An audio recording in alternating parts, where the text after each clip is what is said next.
মসজিদ মন্দিৰ একেলগে আছে আমি সকলো ভাই ভাই মুখ্যমন্ত্ৰীয়ে লাইসেন্সৰ কথা কৈ ক্ষতিকাৰক কাম কৰিছে এইবোৰ সকলো মুখ্যমন্ত্ৰীৰ নাটক আমসুৱে এনেধৰণে প্ৰতিক্ৰিয়া প্ৰকাশ কৰিছে আমসুৱে কৈছে যে হাতত অস্ত্ৰ তুলি ললে কিন্তু এটা জাতিৰ ক্ষতি হোৱাই আমি দেখিছো ক্ষতিকাৰক কাম হ'ব আৰু অসমত সকলো হিন্দু মুছলমান ভাই ভাই হৈ আছে এনেধৰণে সংঘাতৰ সৃষ্টি কৰিছে মুখ্যমন্ত্ৰীগৰাকীয়ে বন্দুকৰ লাইসেন্সৰ কথা কৈ চ্যালেঞ্জ কৰিছে আমসুৱে ক'লে যে আপুনি বন্দুক তুলি দিয়ক আমি কলম তুলি দিম মুখ্যমন্ত্ৰী ডক্টৰ হিমন্ত বিশ্ব শৰ্মাৰ শেহতীয়া মন্তব্যক লৈ প্ৰতিক্ৰিয়া প্ৰকাশ কৰিছে আমসুৱে ক'লে যেতিয়াই এটা জাতিয়ে অস্ত্ৰ তুলি লৈছে তেতিয়াই ক্ষতিকাৰক কাম হোৱা দেখিছো তেতিয়াই ক্ষতি হোৱা দেখিছিলো এই সবিচাৰ এই মুহূৰ্তৰ এটা বিগ ব্ৰেকিং নিউজ মসজিদ মন্দিৰ একেলগে আছে আমি সকলো ভাই ভাই বুলি ক'লে আমসুৱে ক'লে এনেধৰণে মুখ্যমন্ত্ৰীগৰাকীয়ে এটা জাতিৰ ক্ষতিহে কৰিব বিচাৰিছে মুখ্যমন্ত্ৰীয়ে বন্দুকৰ লাইসেন্সৰ কথা কৈ ক্ষতিকাৰক কাম কৰিছে অসমবাসীৰ বাবে এইবোৰ সকলো মুখ্যমন্ত্ৰীৰ নাটক বুলি আমসুৱে আখ্যা দিছে আমসুৱে ক'লে মুখ্যমন্ত্ৰীগৰাকীয়ে সংঘাতৰ সৃষ্টি কৰিব বিচাৰিছে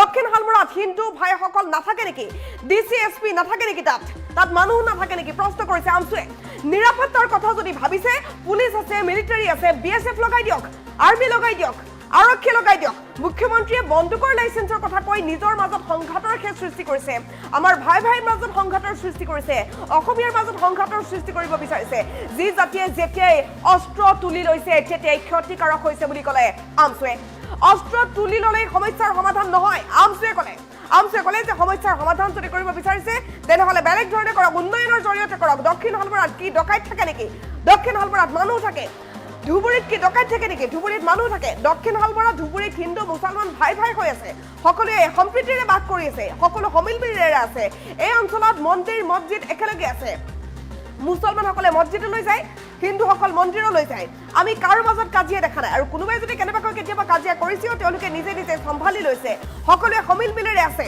কোনোবাই যদি কেতিয়াবা কাজিয়া লাগিছে তেওঁলোকে নিজেই সম্ভালি লৈছে এনেকুৱা হোৱা নাই যে তেওঁলোকক সম্ভালিবলৈ ডাঙৰ কিবা কৰিবলগীয়া হৈছে মুখ্যমন্ত্ৰী অসমীয়া ৰাইজক বেছি অসমীয়াত্ব দেখুৱাবলৈ গৈছে এই মন্তব্য কৰিছে আমসুৰ সভাপতিগৰাকীয়ে দক্ষিণ হালমৰাৰ যুৱক যুৱতীৰ চাকৰিৰ সুৰক্ষা কেতিয়া দিব মুখ্যমন্ত্ৰীয়ে প্ৰশ্ন কৰিছে আমসুৱে ক'লে সুৰক্ষাৰ কথা যদি ক'ব বিচাৰিছে তেনেহ'লে চাকৰিৰ সুৰক্ষা দিয়ক মুখ্যমন্ত্ৰীয়ে অস্ত্ৰ দিয়াতকৈ শিক্ষাত গুৰুত্ব দিয়ক মুখ্যমন্ত্ৰীগৰাকীয়ে অস্ত্ৰ তুলি দিয়াতকৈ উন্নয়নত গুৰুত্ব দিয়ক মহিলা সবলীকৰণৰ বাবে কাম কৰক মুখ্যমন্ত্ৰীগৰাকীয়ে এই মন্তব্য কৰিছে আমসুৱে মুখ্যমন্ত্ৰীক আমসুৰ প্ৰত্যাহ্বান তেওঁ অস্ত্ৰ তুলি দিয়ক আৰু আমি কলম তুলি দিম মুখ্যমন্ত্ৰীগৰাকীয়ে চাই লওক লাইসেন্সৰ প্ৰদানৰ বিৰোধিতা কৰি আমসুৰ সভাপতি ৰেজাউল কৰিম চৰকাৰে বৃহৎ মন্তব্য কৰা দেখা পোৱা গৈছে মন্দিৰ মছজিদ অসমত একেলগে আছে আমি সকলো ভাই ভাই আমি সম্প্ৰীতিৰে বাস কৰি আছো মুখ্যমন্ত্ৰীয়ে লাইসেন্সৰ কথা কৈ ক্ষতিকাৰক কাম কৰিছে আৰু এইবোৰ সকলো মুখ্যমন্ত্ৰীৰ নাটক বুলি আখ্যা দিছে আমসুৱে অস্ত্ৰ তুলি ল'লে সমস্যাৰ সমাধান নহয় দক্ষিণ হালমৰাত কি ডকাইত থাকে নেকি দক্ষিণ হালমৰাততো মানুহ থাকে ধুবুৰীত কি ডকাইত থাকে নেকি ধুবুৰীততো মানুহ থাকে দক্ষিণ হালমৰাত ধুবুৰীত হিন্দু মুছলমান ভাই ভাই হৈ আছে অসমৰ সকলো প্ৰান্ততে হিন্দু মুছলমান ভাই ভাই এইবোৰ অঞ্চলত মন্দিৰ মছজিদ একেলগে আছে সকলোৱে সম্প্ৰীতিৰে বাস কৰি আছে আৰু আমি কাৰো মাজত কাজিয়া দেখা নাই কোনেও কাজিয়া নকৰে যদি কোনোবাই কিবা কথাত কাজিয়া লাগিছেও তেওঁলোকে নিজে সম্ভালি লৈছে ডাঙৰ সংঘাত হোৱা নাই মুখ্যমন্ত্ৰীয়ে অসমীয়া ৰাইজক বেছি অসমীয়াত্ব দেখুৱাবলৈ গৈছে ৰেজাউল কৰিম চৰকাৰে এই প্ৰতিক্ৰিয়া প্ৰকাশ কৰিছে দক্ষিণ হালমৰাৰ যুৱক যুৱতীৰ চাকৰিৰ সুৰক্ষা কেতিয়া দিব মুখ্যমন্ত্ৰীয়ে অস্ত্ৰ দিয়াতকৈ শিক্ষাত গুৰুত্ব দিয়ক বুলি ক'লে আমসুৱে মহিলা সবলীকৰণৰ বাবে কাম কৰক মুখ্যমন্ত্ৰীয়ে এই মন্তব্য কৰিছে আমসুৰ সভাপতি ৰেজাউল কৰিম চৰকাৰে মুখ্যমন্ত্ৰীক আমসুৰে প্ৰত্যাহ্বান জনাইছে যে অস্ত্ৰ তুলি দিয়ক আৰু আমি কলম তুলি দিম লাইসেন্স প্ৰদানৰ বিৰোধিতা কৰি আমসুৰ সভাপতি ৰেজাউল কৰিম চৰকাৰে বৃহৎ ভাষ্য প্ৰদান কৰিছে মন্দিৰ মছজিদ একেলগে আছে আৰু আমি সকলো ভাই ভাই মুখ্যমন্ত্ৰীয়ে লাইসেন্সৰ কথা কৈ ক্ষতিকাৰক কাম কৰিছে অসমৰ বাবে ক্ষতিকাৰক হ'ব এইবোৰ সকলো মুখ্যমন্ত্ৰীৰ নাটক বুলি ক'লে আমসুৱে ক'লে মুখ্যমন্ত্ৰীয়ে এনেধৰণে কৰি অসমৰ বাবে বেয়াহে কৰি আছে অসমৰ সংঘাতহে কৰি আছে নিৰাপত্তাৰ কথা যদি ভাবিছে পুলিচ আছে মিলিটাৰী আছে বিএসএফ লগাই দিয়ক আৰ্মি লগাই দিয়ক আৰু তেনেধৰণে নিৰাপত্তাৰ চিন্তা কৰক মুখ্যমন্ত্ৰীয়ে বন্দুকৰ লাইসেন্সৰ কথা কৈ সংঘাতৰ সৃষ্টি কৰিছে আমসুৰ সভাপতি ৰেজাউল কৰিম চৰকাৰে ভাষ্য প্ৰদান কৰিছে তাৰ ভাষ্য শুনাব বিচাৰিছোঁ মুখ্যমন্ত্ৰী ডাঙৰীয়া দক্ষিণ চালমাৰা যোৱা নাই নেকি দক্ষিণ চালমাৰ ডিসিএসপি নাথাকে নেকি দক্ষিণ চামৰাত হিন্দু ভাইসকল নাথাকে নেকি? মুখ্যমন্ত্ৰী হিচাপে এইবিলাক নাটক। মুখ্যমন্ত্ৰী ডাঙৰীয়াই যদি অসমৰ ৰাজ্য দক্ষিণ চামৰাৰ মানুহক নিৰাপত্তা দিব পৰা নাই, তাতে পুলিচ আছে, মিলিটাৰী আছে, BSF লগাই দিয়ক, আৰ্মি লগাই দিয়ক। মুখ্যমন্ত্ৰীয়ে এইবিলাক আচলতে নিজৰ মাজত সংঘাত সৃষ্টি হয়। এটা কথা মনত ৰাখিব, যোন জাতিয়ে যেতিয়াই অস্ত্ৰ লৈছে সেই জাতি কিন্তু আমি দেখিছোঁ ক্ষতিকাৰক হৈছে আৰু কেতিয়াও অস্ত্ৰৰে সমস্যাৰ সমাধান নহয়। মুখ্যমন্ত্ৰী ডাঙৰীয়াই ভাবিছে নেকি দক্ষিণ চামৰাত ডকাইত থাকে, মানুহ থাকে? আজি দক্ষিণ চামৰাত হিন্দু মুছলমানৰ মছজিদ মন্দিৰ একেলগে আছে। আজিও হিন্দু মুছলমান একেলগে বসবাস কৰিছে। ধুবুৰীত হিন্দু মুছলমান বসবাস কৰি থকা নাই। আমিতো কেতিয়াও কাজিয়া দেখা নাই। কাঞ্চিত কেতিয়াবা কাৰোবাৰ লগত ব্যক্তিগত কাজিয়া হ'ব পাৰে, চম্ভালি হৈছে। গতিকে মুখ্যমন্ত্ৰী ডাঙৰীয়াই এইবিলাক এটা নাটক ৰচনা কৰি মানে অসমীয়া ৰাইজক তেওঁক বহুত অসমীয়াত্ব দেখাব বিচাৰিছে।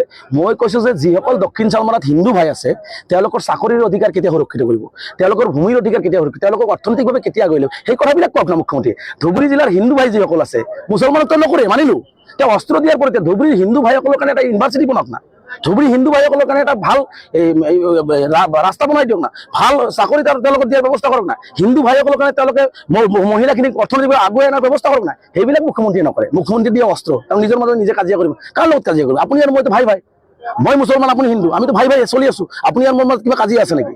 গতিকে মুখ্যমন্ত্ৰী ডাঙৰীয়াই কাজিয়াটো লগাই তেওঁ 26ৰ বৈতৰণি পাৰ কৰাৰ এটা চক্ৰান্ত আৰম্ভ কৰিছে, যাৰ কাৰণে মুখ্যমন্ত্ৰী ডাঙৰীয়াক মই প্ৰত্যাহ্বান জনাইছোঁ, আপুনি অস্ত্ৰ দিব, মই কলম দিম। হিন্দু মুছলমান কথা নাই, সকলোকে এটা কথাই কৈ আহ্বান জনাই আহিছোঁ যে কলমৰ জৰিয়তে অসম যদি আগুৱাই লৈ যাব নোৱাৰোঁ, অসম 5খন ৰাজ্যৰ ভিতৰত 100 বছৰ আগুৱাই নাযায়।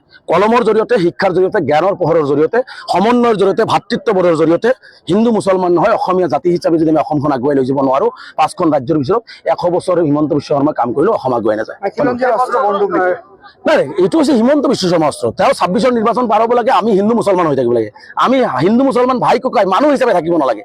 তেওঁ আমি ভাই ককাই নিজে থাকিব লাগে বুলি তেওঁ নাভাবে। গতিকে তেওঁ হিন্দু মুছলমান হিচাপে থাকিব লাগে, তাৰ কাৰণে তেওঁ অস্ত্ৰ ব্যৱহাৰ কৰিব বিচাৰিছে। গতিকে এইটো অসমৰ কাৰণে ভয়াৱহ। মুখ্যমন্ত্ৰী ডাঙৰীয়া দক্ষিণ চামৰাত যোৱা নাই নেকি? দক্ষিণ চামৰাত DCSP নাথাকে নেকি? দক্ষিণ চামৰাত হিন্দু ভাইসকল নাথাকে নেকি? মুখ্যমন্ত্ৰী হিচাপে এইবিলাক নাটক। মুখ্যমন্ত্ৰী ডাঙৰীয়াই যদি অসমৰ ৰাজ্য দক্ষিণ চামৰাৰ মানুহক নিৰাপত্তা দিব পৰা নাই, তাতে পুলিচ আছে, মিলিটাৰী আছে, BSF লগাই দিয়ক, আৰ্মি লগাই দিয়ক। মুখ্যমন্ত্ৰীয়ে এইবিলাক আচলতে নিজৰ মাজত সংঘাত সৃষ্টি হয়। এটা কথা মনত ৰাখিব, যোন জাতিয়ে যেতিয়াই অস্ত্ৰ লৈছে সেই জাতি কিন্তু আমি দেখিছোঁ ক্ষতিকাৰক হৈছে আৰু কেতিয়াও অস্ত্ৰৰে সমস্যাৰ সমাধান নহয়। মুখ্যমন্ত্ৰী ডাঙৰীয়াই ভাবিছে নেকি দক্ষিণ চামৰাত ডকাইত থাকে, মানুহ থাকে? আজি দক্ষিণ চামৰাত হিন্দু মুছলমানৰ মছজিদ মন্দিৰ একেলগে আছে। আজিও হিন্দু মুছলমান একেলগে বসবাস কৰিছে। ধুবুৰীত হিন্দু মুছলমান বসবাস কৰি থকা নাই। আমিতো কেতিয়াও কাজিয়া দেখা নাই। কাঞ্চিত কেতিয়াবা কাৰোবাৰ লগত ব্যক্তিগত কাজিয়া হ'ব পাৰে, চম্ভালি হৈছে। গতিকে মুখ্যমন্ত্ৰী ডাঙৰীয়াই এইবিলাক এটা নাটক ৰচনা কৰি মানে অসমীয়া ৰাইজক তেওঁক বহুত অসমীয়াত্ব দেখাব বিচাৰিছে।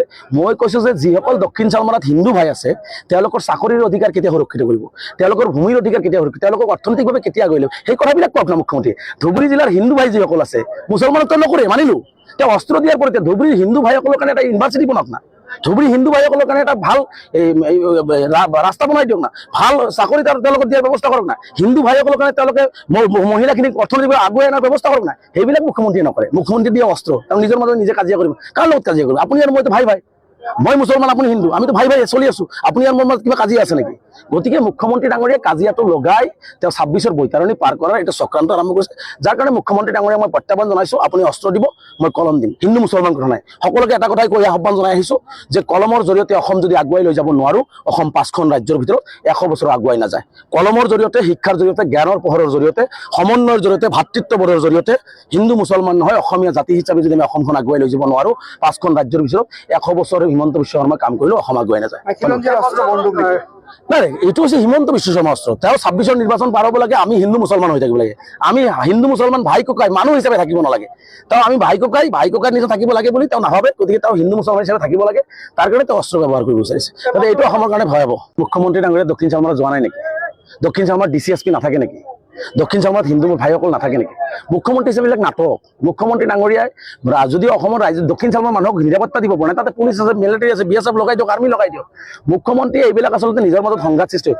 এটা কথা মনত ৰাখিব, যোন জাতিয়ে যেতিয়াই অস্ত্ৰ লৈছে সেই জাতি কিন্তু আমি দেখিছোঁ ক্ষতিকাৰক হৈছে আৰু কেতিয়াও অস্ত্ৰৰে সমস্যাৰ সমাধান নহয়।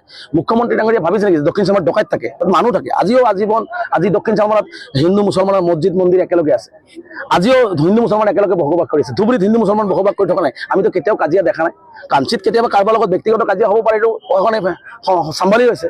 গতিকে মুখ্যমন্ত্ৰী ডাঙৰীয়াই এইবিলাক এটা নাটক ৰচনা কৰি মানে অসমীয়া ৰাইজক তেওঁক বহুত অসমীয়াত্ব দেখাব বিচাৰিছে। মই কৈছোঁ যে যিসকল দক্ষিণ চামৰাত হিন্দু ভাই আছে তেওঁলোকৰ চাকৰিৰ অধিকাৰ কেতিয়া সুৰক্ষিত কৰিব, তেওঁলোকৰ ভূমিৰ অধিকাৰ কেতিয়া সুৰক্ষিত, তেওঁলোকক অৰ্থনৈতিকভাৱে কেতিয়া আগুৱাই ল'ব, সেই কথাবিলাক কওক না মুখ্যমন্ত্ৰীয়ে। ধুবুৰী জিলাৰ হিন্দু ভাই যিসকল আছে, মুছলমানত্ব নকৰে মানিলোঁ, তেওঁ অস্ত্ৰ দিয়াৰ পৰিৱৰ্তে ধুবুৰীৰ হিন্দু ভাইসকলৰ কাৰণে এটা ইউনিভাৰ্চিটি বনাওক না, ধুবুৰী হিন্দু ভাইসকলৰ কাৰণে এটা ভাল ৰাস্তা বনাই দিয়ক না, ভাল চাকৰি তেওঁলোকক দিয়াৰ ব্যৱস্থা কৰক না, হিন্দু ভাইসকলৰ কাৰণে তেওঁলোকে মহিলাখিনিক অৰ্থনৈতিকভাৱে আগুৱাই অনাৰ ব্যৱস্থা কৰক না। সেইবিলাক মুখ্যমন্ত্ৰীয়ে নকৰে। মুখ্যমন্ত্ৰী দিয়ে অস্ত্ৰ, তেওঁ নিজৰ মাজত নিজে কাজিয়া কৰিব। কাৰ লগত কাজিয়া কৰিব? আপুনি আৰু মইতো ভাই ভাই, মই মুছলমান আপুনি হিন্দু, আমিতো ভাই ভাই চলি আছো। আপুনি আৰু মোৰ মাজত কিবা কাজিয়া আছে নেকি? গতিকে মুখ্যমন্ত্ৰী ডাঙৰীয়ে কাজিয়াটো লগাই তেওঁ 26ৰ বৈতৰণি পাৰ কৰাৰ এটা চক্ৰান্ত আৰম্ভ কৰিছে, যাৰ